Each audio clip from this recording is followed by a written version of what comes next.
اس آیت کا ترجمہ میں کروں گا انشاءاللہ، بہت اچھا اس کا ترجمہ ہے۔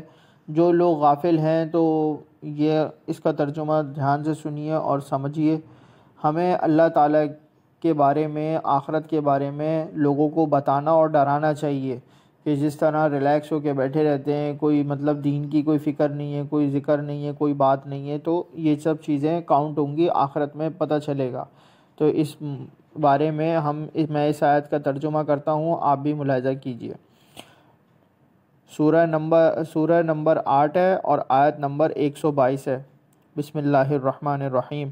وَمَا كَانَ الْمُؤْمِنُونَ لِيَنْفِرُوا كَافَّةً فَلَوْلَا نَفَرَ مِنْ كُلِّ فِرْقَةٍ مِّنْهُمْ طَائِفَةٌ لِيَتَفَقَّهُوا فِي الدِّينِ وَلِيُنذِرُوا قَوْمَهُمْ إِذَا رَجَعُوا إِلَيْهِمْ لَعَلَّهُمْ يَحْذَرُونَ۔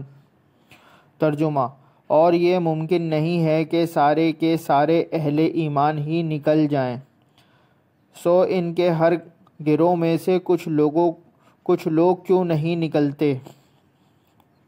نکلے تاکہ وہ دین کی سمجھ حاصل کریں اور تاکہ وہ اپنی قوم کو ڈرائیں جب وہ ان کی طرف واپس جائیں تاکہ وہ بچ جائیں۔